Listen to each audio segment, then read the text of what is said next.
proud to sponsor the Midnight Madness program.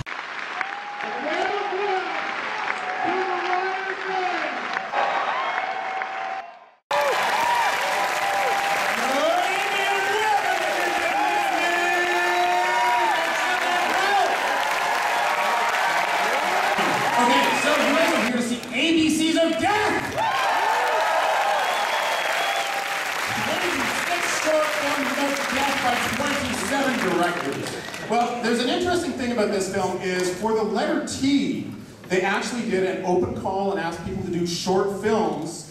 What? I'm getting to that, sir. All right. Loads of people submitted their films, and people voted online to pick the letter T. But there were 2 people from Toronto who did films. As far as I know, I only know 2 people from Toronto. T is for Testosterone by Daryl Shaw. Daryl Shaw, where are you? Daryl Shaw, T is for Testosterone. And the record T is for Thread. How do you do a death film about Thread? Chris Nash, where are you? Chris Nash! Stay with Chris! Come on! Alright, so you got 27 directors. You wouldn't believe how insane it is trying to rally together these directors. They've been at a party beforehand, so they're a little unruly. But a film can't be made without producers, and it's really the producers who made this film happen. So let me first introduce you to the producers. One, local boy, Todd Brown. Twitch film, Todd Brown, come on in. The tall dark one, Todd Brown. How many people know about a movie called Sushi Typhoon? Mark Walco, one of the brains behind Sushi Typhoon. Come on out, Mark Walco. All the way from down under. Ant Timpson. Let's hear for Ant Timpson. This guy does Midnight Madness, the equivalent in New Zealand, and this guy has been here with you guys watching films, and he's bought some of the films out of Midnight Madness and made sure they got onto screens and onto DVD. Tom Quinn, who's the man who bought Ong Bak. The man who bought Severance. This man. And then, last but not least, we've got everyone here, all the way from Austin, Texas, the man responsible for Alamo Drafthouse and Austin Fantastic Fest, Tim Lee!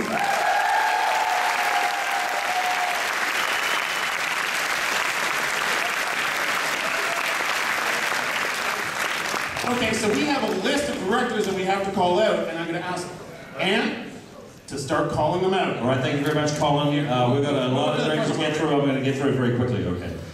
We've got Carrie Andrews, Angela Bettis. Are we going to wait for applause? Carrie Andrews. Angela Bettis. Angela Bettis, not in the house. Adrian Garcia Bogliano, in the house.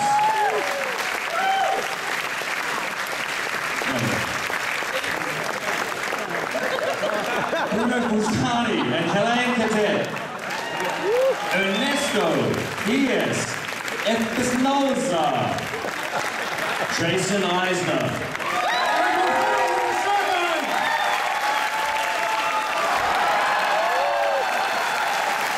Xavier Jens. Jorge Michael Grau. All the way from the UK, Lee Hardcastle.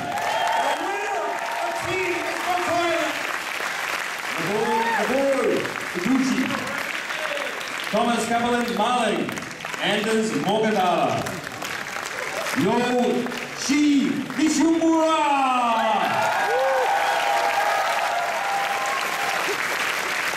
Ben Joanne, Kristen Vandercom, Simon Rumley, Marcel Sarmiento, John Shep, Serjan Spasajevic, Timo Tinijando.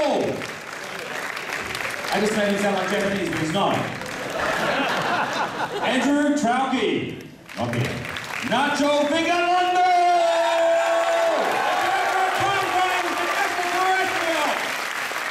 Jake West, Ty West, not related.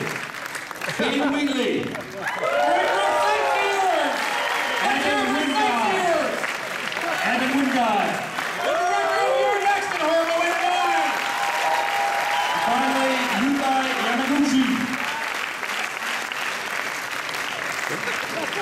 Simon, the lost one, Barrett. Simon Barrett, the runner of your next.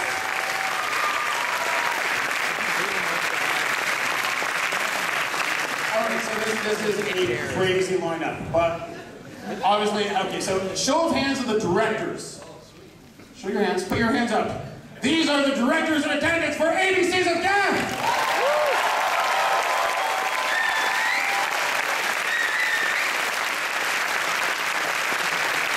But really what I'd also like is, you guys all go down on your knees. Go down on your knees here. Everyone, come on, down. Let's hear it for the directors who aren't here. And let's hear it for our fabulous volunteers who've been working.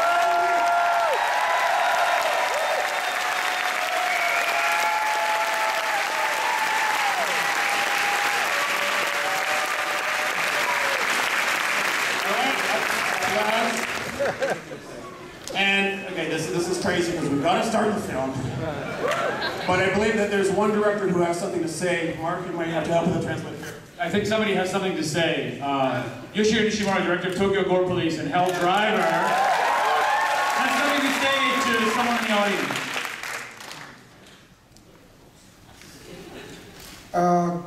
Colin's mother and Colin's father, where are you? Where's Colin's mother, Colin's father?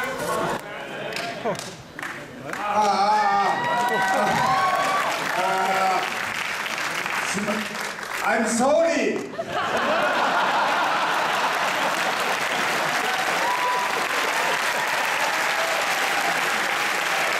Let's hear it for ABCs of Death! All right. Let's hear it for ABCs of Death! Bring out the producers, Todd Brown, Mark Wolko, Colin Quinn, Ed Simpson, Tim Lee. Come on, guys. We want to start bringing out your guys. Well, let's bring some directors out here. Nacho Vigalondo. Apocalypse. Mr. Apocalypse, A is for Apocalypse. We've got Jason Eisner, Y is for Young Buck. Marcel Sarmiento, B is for Dogfight. We've got Adam Woodgard, Simon Barrett. The Q is for Quack. We have Adrian Garcia Bogliano for B is for Bigfoot. Director of Here Comes the Devil. And Mr. Yoshi Nishimura for Z is Zenitsu.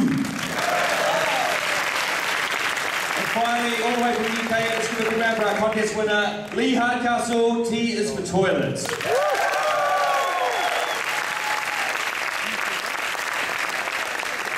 I think the first question is obviously going to go to you guys. Where did this idea come from? Yeah, it's really simple. It was a crazy idea. I was sleep deprived with my two young boys reading the ABC books, which I kept my ABC books from when I was a kid. So I was just like sleep deprived. I was like, suddenly had this brain fart. I was like, oh my God, it's an amazing way that children are introduced to the alphabet just through this very simple technique of one word represents one letter. Then in my perverse mind, I was like, wow, wouldn't it be cool to make something horrible out of every word? And then I sent an email to Tim, I said, what do you think about this crazy idea? Like, we get all these directors, and we give them a word, and we like make an alphabet of death. Tim goes, yeah, that's good, let's do that.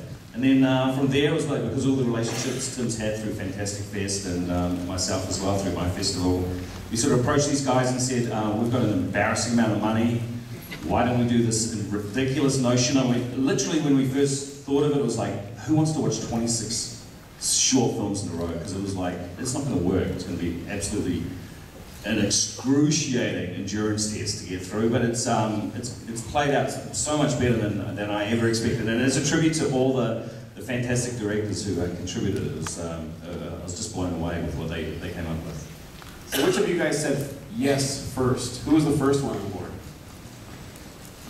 He's actually, yeah, I think Simon Rumley was probably the first person I think I approached out of all of it, and then I don't know, Tim. Well, I mean, we sent out invitations to a lot of our Fantastic Fest veterans, and it was pretty quick. A lot of them said, "Yeah, hell yeah, what?" It's kind of what the fuck right out of the gate. The same thing that we did to produce the film. So there was a wave of. It actually didn't take very long for everybody to get on board. It was a surprisingly quick process for what should be a complicated film. Yeah, I mean, I came up with this really pretentious manifesto of like, I tried to like pull them in by saying like, we're going to capture the zeitgeist of horror. It was like, I was really influenced by a book from the mid-80s by Kirby McCauley called Dark Forces, which sort of grabbed 23 horror authors at the time and put these short stories together in one omnibus, and I was like, man, that's a great idea. And then, so I tried to sort of encapsulate that in a letter to everyone, and then, so I was talking to Ben Wheatley when he was here for the festival, and I was like, yeah, you remember that manifesto? And he was like, no, not at all. So it had no impact on anyone, and I think they just thought it was a cool idea to be involved. Hey, can you talk about the contest that you did for T? How many entries did you get that? How many completed films? Yeah, so we chose 25 directors, and there was a 26th spot, and we should all give another round of applause to Lee Hardcastle.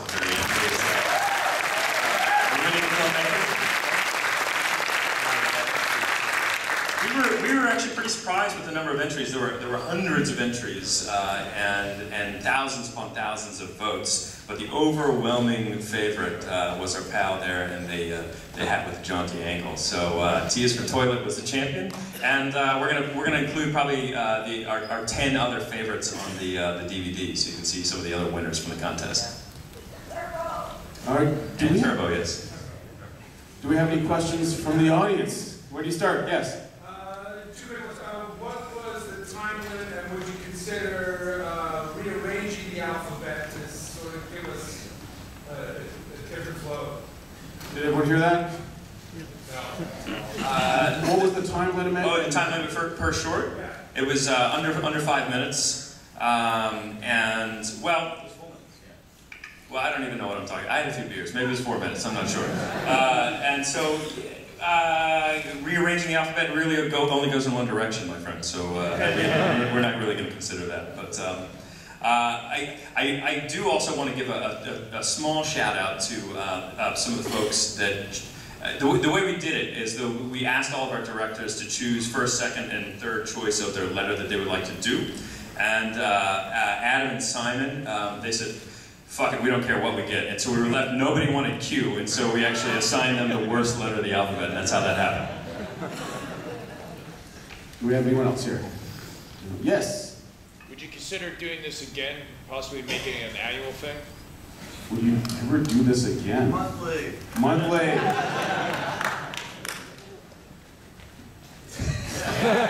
Sure, yes, we're going to do it monthly. From here on out, it's going to be once a month. You can check it out at tip.net or whatever it is. I think it seems a really simple thing to do. Like the concept when I was talking to Tim, because we've got a lot of other stuff sort of going on, we thought, oh yeah, we'll just knock this out. It'll be really easy. Just call up these guys, make this thing. But it turned into a really convoluted, long process that was a lot more resources and time involved than we ever expected. So.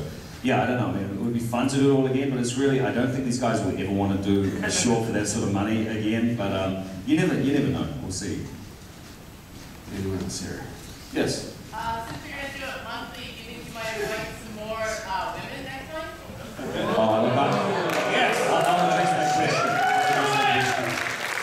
I actually am on my way to invite a lot of female filmmakers in this project, and because I thought this is just going to be a sausage fest, and you know, the worst case scenario is like, oh god, we're going to get like 10 torture porn sort of scenarios, really misogynistic. I'm glad it didn't turn out that way at all, but I did approach like 10 to 12 women filmmakers to maybe participate, and we got a really poor response, to tell you the truth, which really was surprising. So, I mean, Angela Bettis was really cool. She stepped up straight away and said, yeah, I'm all over it. So I just said, Helene from Bruno, and Helene's short, Hours for Orgasm, were phenomenal. Yeah, I wish we were more involved. So if we ever do it again, yeah, let's get some more vaginas and like. Do we have anyone else here? Let's see. Yes. Yeah, I just want to know how difficult it was to actually get all these people once you think, like how hard was coordinate the whole entire film. How hard did you have to crack the whip? Because obviously you had like a deadline, you had to get all this stuff done. I think maybe that's more of a question for the filmmakers, because you know, this is a crazy, for me and Ant, this is a little bit of a Tom Sawyer-esque project, because we can bitch and moan about all the work that we had to do, but really, it's more, you know, we just sort of kind of coordinated the filmmakers, but they had a limited budget and a very short amount of time to produce what you saw today. And so, maybe, you know, I think maybe it's time to pass the microphone this way from producers to directors, because I feel a little bit self-conscious, because I didn't do jack shit, really. So maybe I'm gonna rephrase the question and pass the mic down. So maybe, were there any horror stories associated with the fact that you had very little time and very little money to produce your art? Nacho. When I shot mine, I thought it was complex thing. I thought it was a grotesque thing that I feel embarrassed now. It's like my short film is so soft. I have to apologize. So I won't say a lot about all the difficulties about making a short film like mine in few time with a limited budget, but next to what I've seen is I feel like Paris Hilton complaining about, you know, the price of Coke. I don't know. It doesn't make sense. I think those are the heroes that should talk about that. The only thing that kind of held us back was that originally for Young Buck, we had a song that was a remix of an Alyssa Milano song from when she was 10 years old for a Japanese market. And it worked so well, and then we tried to get the rights to the song, and she wasn't down for it.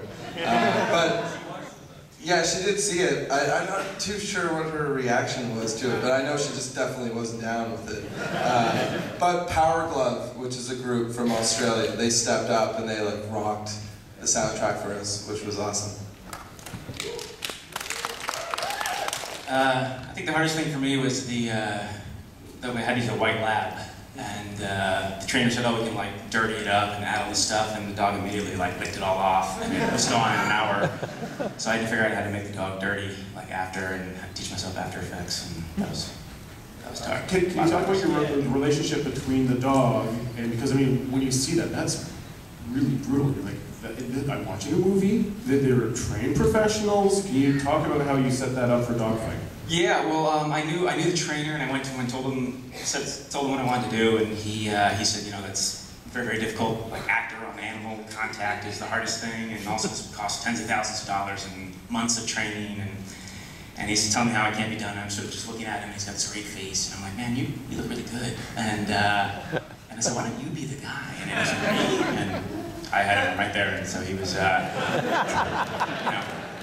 He did it, was great, and it was all just, you know, he did it all, and he's amazing, and just, it's all practical effects, and, you know, it was cool, he was amazing, I thought, yeah. Different speeds, all different speeds depending on the shot. We used the red, so, you know. Because at times the dog could have been barking, just happy, but he slowed down so much that it was just Yeah, no, it was good. The dog was happy on set?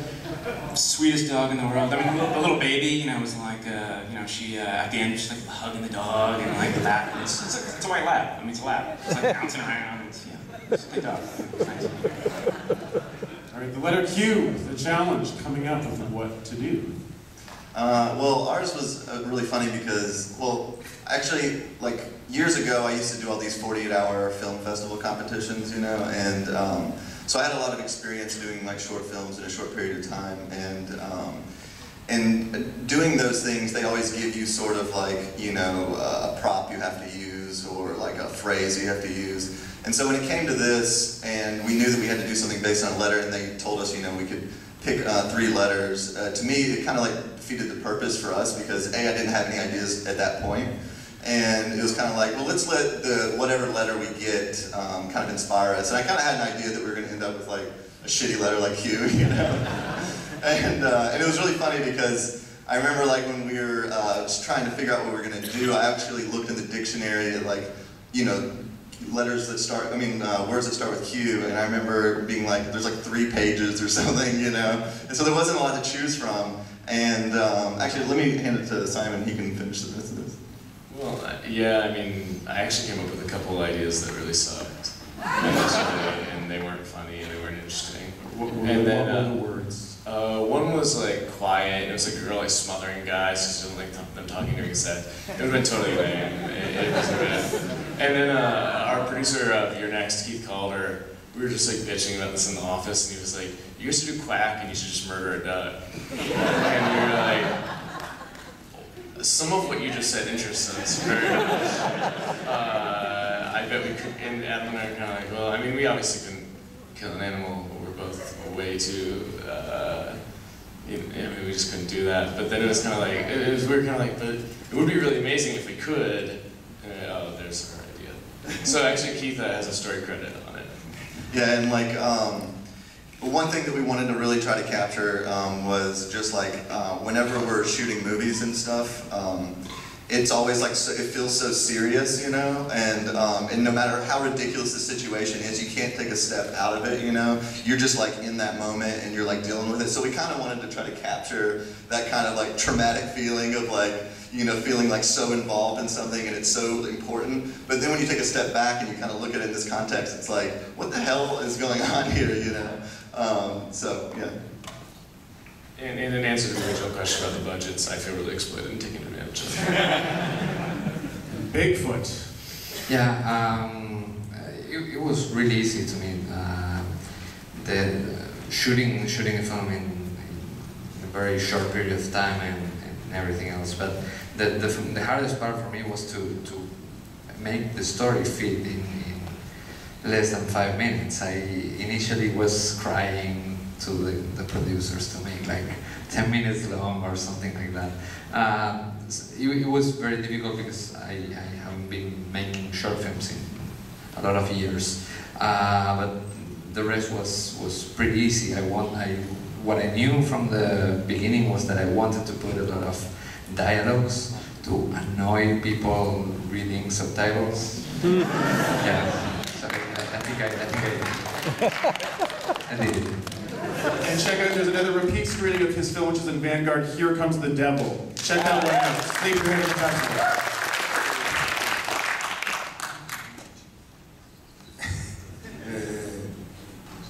日本にすいません、日本語でしか喋れないですけど。I can only speak Japanese, so please excuse me. 日本で上映できない映画を作ろうと思ったら、アメリカとかカナダの人も今日弾いてたのが分かりました。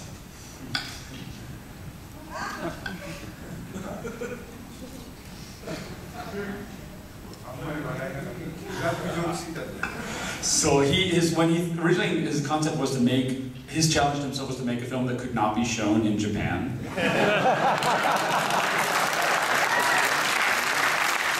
And he was a little worried that there wasn't a lot of laughter in Canada either. Maybe in America, we'll know next week. I was like, whoops, I did it again. すいませんでした。難しいことはなく、まあ普通に1日で撮影した作品です。It wasn't so difficult, it was just an ordinary movie where you shoot a lot of dicks.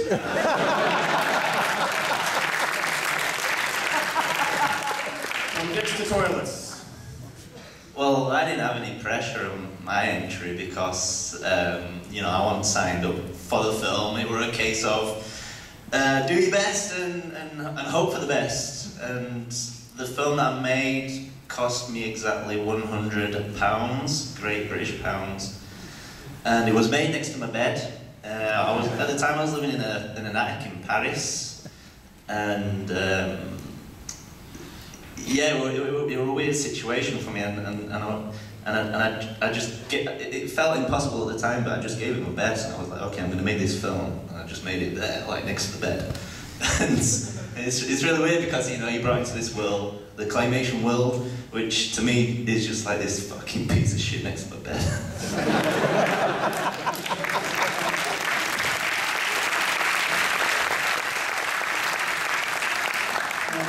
Carrie, this is your second time here, Tiff, because you've had one of your shorts. I've had a short here before, yeah. This is my first time as 1/26th of a feature, so I'm very 1/26 excited about this 1/26th of tonight.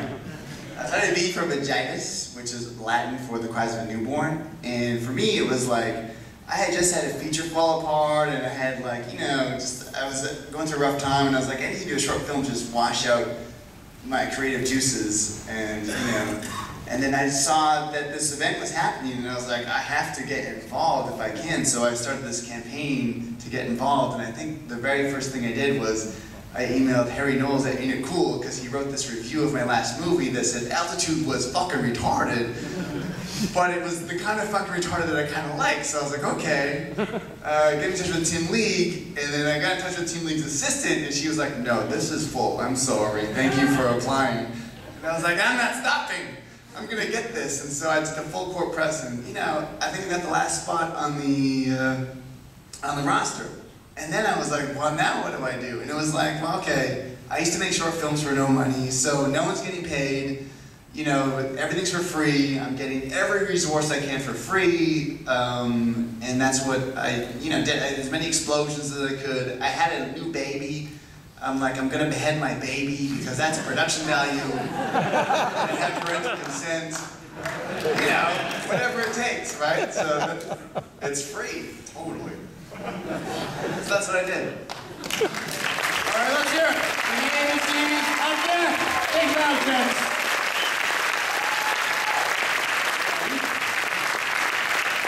So we brought some posters. If anybody wants one of these limited edition posters, limited by the quantity I have under my arm, meet me in the lobby, and I think we have some pens if you want these guys to sign these posters. So thanks everybody for coming out, and thank you, Colin, and thank you, Toronto.